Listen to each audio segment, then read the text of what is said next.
This video is brought to you by 28 Mobile.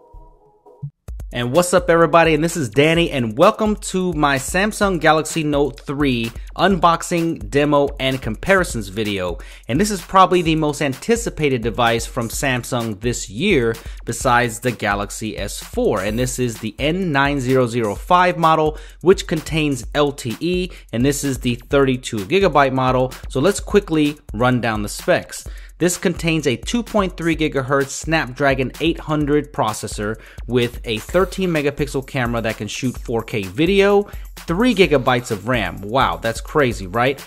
And a 1080p display this time, a redesigned S Pen, and a 3200 milliamp battery, so it should have all-day battery life without a problem.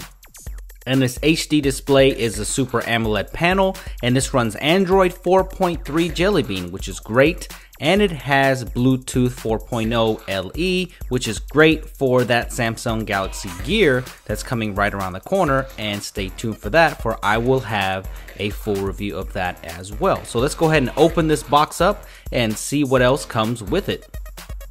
Alright, so there's a device right there, and this is the black model. It also comes in white and pink. So let's go ahead and push that to the side and see what else comes in the box. So of course this wouldn't be a device without a ridiculous amount of literature, and I'll push that to the side and I'll show you that later.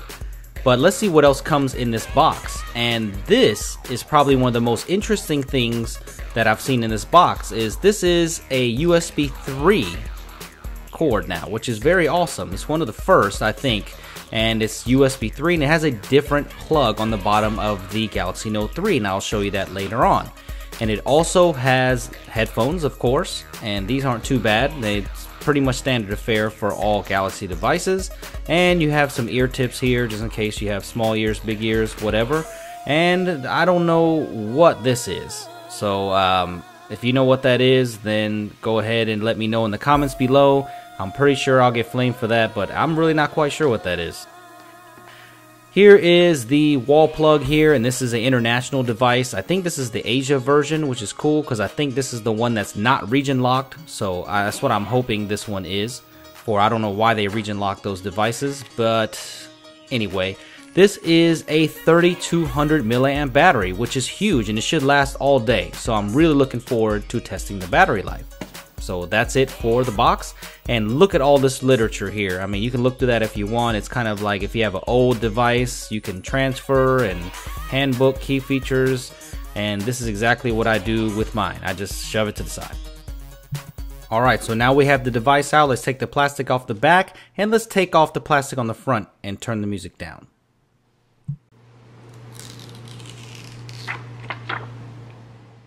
Alright, so back to business as usual, and there is the 5.7-inch Super AMOLED display up from the last generation. And if you flip this over, on the back you get a faux leather with some stitching on the edges there. So definitely different from the hyper glazed plastic that was on the last generation. So I think that's a welcome change. So let's dive into the hardware real quick. And on the sides you can see there's some ridges there. It's kind of resembling maybe a notebook or something, but definitely different looking on the sides as well. And on the left side you will find your volume rocker. On the top, a 3.5mm headphone jack with the secondary microphone, and the IR blaster now, which is pretty much standard on all Samsung phones. And on the right side you will find that power button, and a little bit below that power button you will see another microphone, and you can see that right there, the redesigned S Pen, and you can also see that the speaker is on the bottom this time, not on the back. So definite welcome change there. The USB 3 port, which is a hybrid, and you can also use micro USB too, so that's really awesome, and your primary microphone. On the back you will find a 13 megapixel camera with a single LED flash, and this is the same shooter that is on the Samsung Galaxy S4, which is a great shooter in its own right. So make sure you stay tuned to the channel and subscribe so you can see how this camera stacks up to the rest of the competition. And on the front you will see your appropriate sensors there for air gesture, and on the right you will see that 2 megapixel front facing camera, and on the bottom you will see the familiar home button that is flanked by the menu and back buttons. So very familiar if you used the Galaxy device before, but if you look at the corners now, it's a little bit different. It's a little bit more squared off than it is on the Galaxy Note 2. So what's great is that you can use this S Pen right here on the front capacitive buttons, which is a very nice addition to the Galaxy Note 3. And as you can see that the S Pen is redesigned to match the aesthetics of the outside of the Note 3, and it still feels good in the hand, and it has a lot of new features which we will go over later in the video. Another nice physical change about the S Pen is that now it is universal. So it doesn't matter which way that you insert the pen, the logo side down or logo side up, it doesn't matter at all. So nice physical change there. So let's go ahead and take a deeper look into this back panel. And it does have that faux leather finish on the outside with stitching, but on the inside, it's just plastic.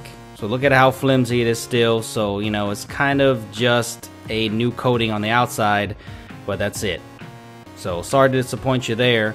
And there is a micro SD card slot though, so that's awesome. I mean, we always need that, right? More expansion, cheap expansion is great. So let's go ahead and put the battery in real quick, which is a 3200 milliamp battery again.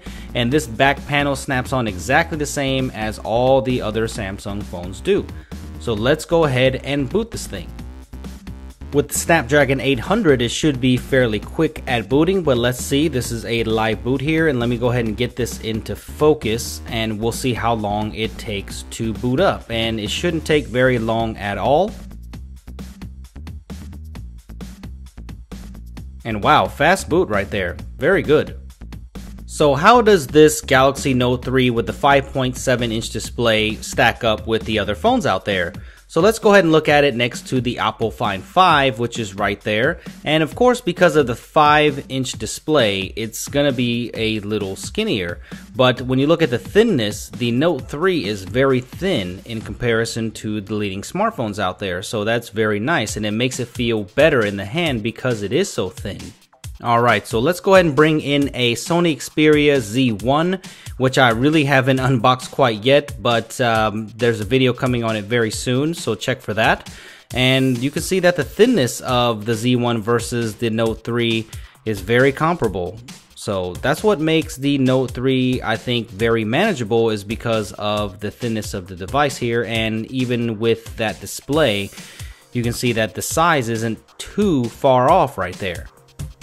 Alright, so let's start bringing in some of the smaller devices here, and this is a Nokia Lumia 1020 with the 4.5-inch display, and now this is where it starts to look a little bit different because the Note 3 is a little bit bigger for sure, much taller, and that's for sure, but man, look at the thinness on this. That Nokia Lumia 1020 looks like a beast compared to it. Crazy. Alright, so let's bring in another Oppo device, and this is the R819, and this has a 4.7-inch display. You can see that this definitely is much smaller, so the more pocketable devices like the HTC One are definitely going to be smaller than the Note 3, so make sure you look into that before you buy the Note 3, especially if you don't like big devices. But once again, the thinness is right on par with some of the thinnest devices out there. Alright, so that's probably enough phone comparisons for now, but actually let me bring in a comical one, and this is the iPhone 5S, the new iPhone from Apple, and here is the fingerprint scanner right there just to prove it. And look at the 4-inch display on top of that Galaxy Note 3. This thing is just tiny compared to it. I mean, probably the battery is almost the size of the iPhone Retina display. So there is the iPhone next to the Galaxy Note 3 just for funny measures. So let's just jump right into the demo portion of this video, and this is the Super AMOLED 5.7-inch display on, and it's very bright and vibrant, by the way, much brighter panel than the other one is. And there is the S Pen right there, as responsive as it always has been, and it works just like it does on the other Note series. So if you're familiar with that and you love the pen input, then this definitely is going to be the phone for you. But there are some new features here, so let me go ahead and show you those real quick. If you go ahead and hover this pen over the screen and hold this pen button right there, it'll bring up Air Command, which is new for Samsung right here. And there are different things here that I'm going to show you one by one. The first is pen window. All you have to do is draw a square and it brings up some quick apps right here, like the calculator, and you can bring that up here, and you can resize this, by the way, if you want to, and you can also move it around. But this is also neat that you can do this on top of whatever else is going on, and you can minimize any one of these small apps, and it just makes it into a very small circle, so it's just non-intrusive, and I like that a lot. So if you're just browsing the web or something and you need the calculator is right there. And very awesome. So screen write is pretty simple. You hit that and it just takes a screenshot and you're able to write on the screenshot. So fairly simple there, but it just makes it easy for you to take a screenshot and scribble. And the next thing I'm going to show you is Action Memo, and this is a little bit different from the other memo pads here because you can actually make it do things. So if you write a phone number, or if you're wanting to write an email or something like that, there's an action button over there, and you can also minimize this so you can do whatever you want. And this does the exact same thing with a circle there. So if you wrote a phone number or something, you could actually make it call from the Action Memo. So very cool. So let's take a look at the web browsing feature real quick and just jump on the Verge's website. I always like to use the Verge website because it's pretty graphically heavy, but it's going to go straight to the mobile site first. So let's jump to the full site, and I'm going to show you something called Scrapbooker. And I think this is really good for people that are doing a lot of research and that need to scrapbook a lot of different bits of information. So if you want to scrapbook this video right here on the Verge's website about Steve Ballmer's last speech, then there it is right there. That's all you have to do. Very simple, and you can even actually write a memo on there. So you can write, "Peace, Ballmer, you're out of here." So, you know, get Ballmer out of here and just go ahead and hit save, or that check mark right there on the right hand side, and there is your note. So very good for people that are doing a lot of research. This can be a very good productivity tool for sure. And the web browsing seems really good as of this moment. Really nice on this screen here. Pinch to zoom is very nice, and there's really no delays here. Very fast on this Snapdragon 800 processor. So what I like about this Scrapbooker feature is it also works in YouTube. So if I wanted to watch Ken's review of the iPhone 5C later for referencing, then all I have to do is just circle his video and it's right there, and I can remind myself to watch this later. And all I have to do is then hit that check, and there it is. So hit the check mark again and it is saved in your scrapbook. And all you have to do is go back into the scrapbook app right here, and there is everything. So you can categorize them how you want to. There's a couple different layouts, and this is very nice to congregate everything so you can have some productivity here. So I really like that feature. So of course, multi-window is here on the Galaxy Note 3. This is one of my favorite features of the Galaxy phones, period, because I think that, you know, having two apps running side by side is fantastic. And there is the hover feature, which also works on the gallery without a problem. But I really like being able to run both of these, and especially in landscape mode, it looks a lot better and you can kind of get a lot done. I really like having a YouTube video and then having text messages going, or Twitter. It's a very nice feature. And here is a new feature as well. If you swipe up from the bottom, you have a Flipboard powered social and news aggregator. So kind of like HTC there with the blink feed. But to activate it, you can either swipe up right from the bottom, or you can set it to the home button. So that's in the settings and you can do whatever you like. But I kind of like the swipe up. I like that. Alright, so let's take a look at the camera real quick, and this is the same 13 megapixel shooter from the Galaxy S4, and it's very similar. I mean, all the modes are here that you would see on the Galaxy S4. I mean, you have surround shot though here, which is very nice. It's like a 360-degree picture, and basically what this is the photosphere feature from Google. So this is pretty nice. It's going to calibrate the camera first.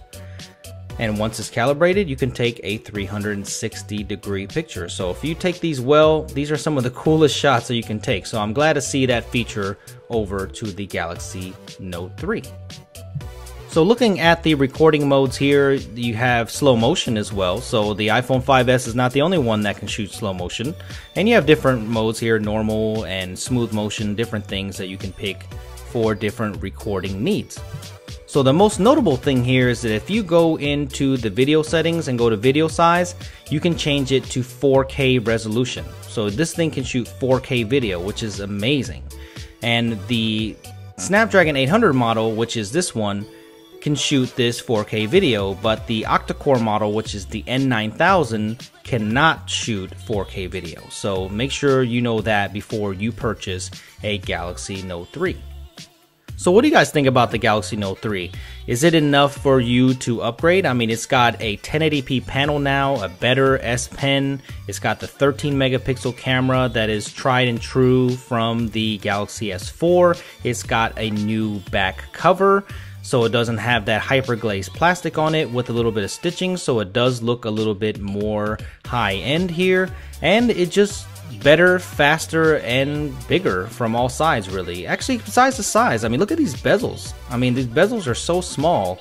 It seems like they just took this entire package and made it the exact same size and just given you more. So are you a fan of the Galaxy Note series? Because I think if you are, then this phone is definitely going to be the one for you. Very responsive, and it just looks good, and the panel also looks a lot better. It's very bright. So what do you guys think? Let me know what you want to see in the full review of the Galaxy Note 3. For this is just touching the surface here. The pen features and stuff are just incredible. There's so many things to go over with the Galaxy Note 3. So let me know what you want to see, and let me know what you think of the Galaxy Note 3 in the comments below. So thanks for watching this video. Give me a thumbs up if you liked it. Please subscribe to my channel so you don't miss another video, and follow me on Twitter at SuperScientific. Thanks for watching.